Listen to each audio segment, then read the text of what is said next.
వాడు ఎట్లుండాడో ఏమో.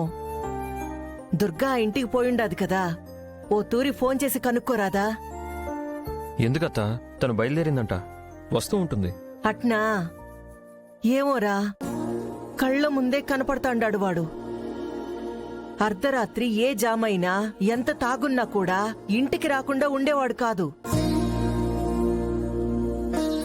మీకెవ్వరికీ తెలియకుండా గుట్టు చప్పుడు కాకుండా నాకు అగుపించేవాడు. నేను తీసుకుపోయి ఓ ముద్ద పెట్టి పడుకోబెట్టేదాన్ని. వాడి మనసెంత మంచిదంటే, మీ పెళ్ళైనాక దుర్గ యాడ బాధపడిపోద్దో అని తాగి యా పొద్దు ఇంటికి రాలేదురా. ఆ తర్వాత వాళ్ళమ్మ మీద ఒట్టేసి మానేసినాడు. మళ్ళీ ఎందుకు తాగినాడో, ఎవరు తాగించినారో అర్థం కాకుండా ఉండాది. సర్లే అత్త, వాడు తప్పు చేశాడంటే ఇప్పటికీ నేను నమ్మను. ఏదో కుట్ర జరిగింది, అదేంటనేది తెలుసుకోవాలి మనం. దుర్గొచ్చింది. ఏమ్మా, చిరంజీవి ఎట్టుండాడు? విజయశాంతి ఎట్టుండాది?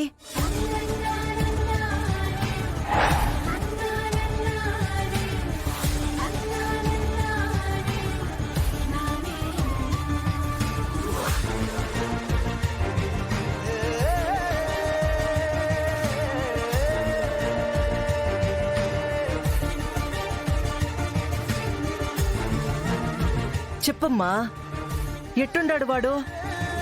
వాళ్ళకేంటి పిన్ని, మా ఇంట్లోనే ఉన్నారు కదా. మా అమ్మ చిరంజీవిని సొంత కొడుకులాగా చూసుకుంటుంది. ఇక నా చెల్లెల సంగతి చెప్పేదేముంది? మీరు వాళ్ళిద్దరి గురించి ఏం బాధపడద్దు. వాళ్ళు హ్యాపీగా మా ఇంట్లో ఉంటారు. వాళ్ళు సంతోషంగా ఉంటే అదే చాలమ్మా నాకు. నిన్న ఫోన్ చేసి 4 మాటలు మాట్లాడి ఫోన్లోనే అన్నం తినేలా చేసినాడు వాడు. అది వాడికి నా మీదుండే ప్రేమ. పోనీలే, వాళ్ళైతే ఆడ బావుండారు కదా, రోడ్డున పడకుండా ఏదో చోట మంచిగా ఉండారు కదా, అదే సంతోషం నాకు. అవును బావగారు, ఇంట్లోనే ఉన్నాం.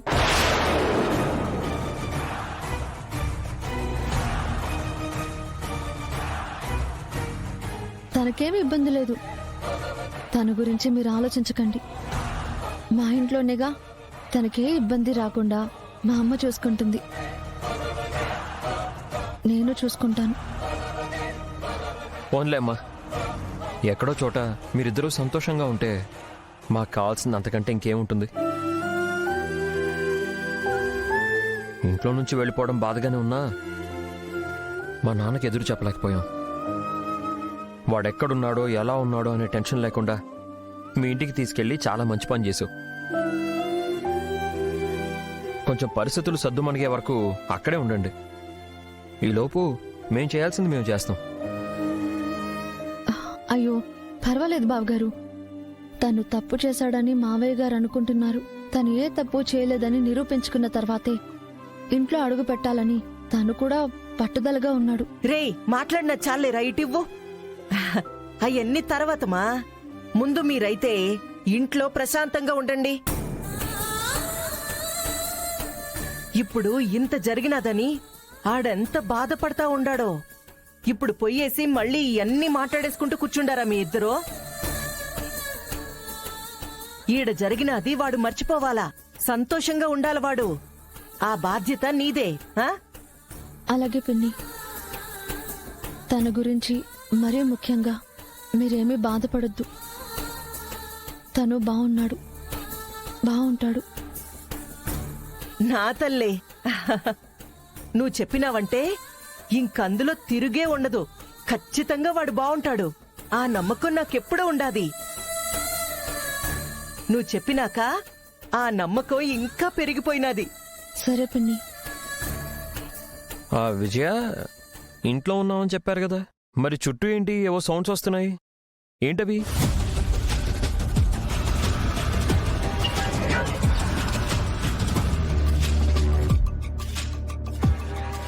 అది బావగారు, అది అన్నా, నీకు అనుమానాలు మాత్రం చాలా ఎక్కువైపోతా ఉండా అన్న. ఇప్పుడే కదా చెప్పుండాను, కడుపు నిండా తిన్నాను, నిద్ర వస్తూ ఉండదని.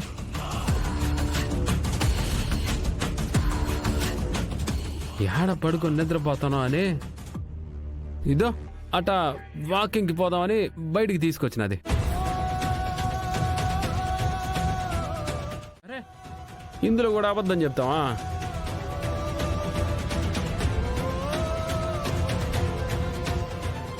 సరే, నేనంటే మీరు బాధపడతారని అబద్ధం చెప్పినాను అనుకో, విజయశాంతి చెప్తుందా ఎప్పుడైనా?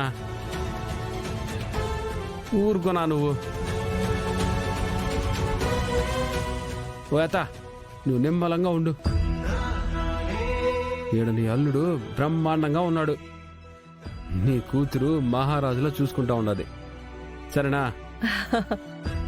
సరే, అప్పుడప్పుడు కాల్ చేస్తూ ఉండు. బావగారు ఒకసారి మా అక్కయ్యకి ఇవ్వండి. దుర్గా, విజయ నీతో ఏదో మాట్లాడాలంటుంది, ఒకసారి మాట్లాడు. ఆ, తీసుకోమ్మా, మాట్లాడు.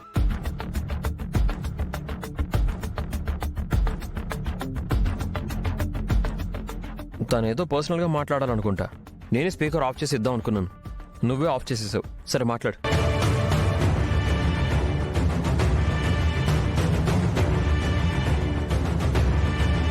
హలో అక్క, నేను ఇలా ఎందుకు చెప్తున్నానో నీకు అర్థమయ్యే ఉంటుంది.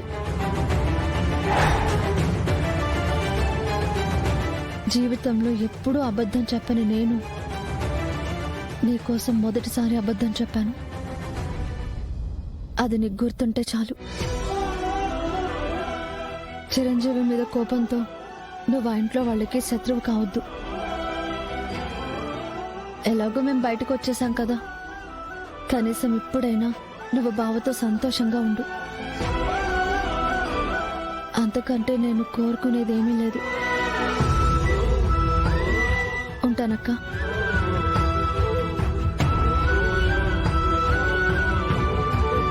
వెళ్దాం పద.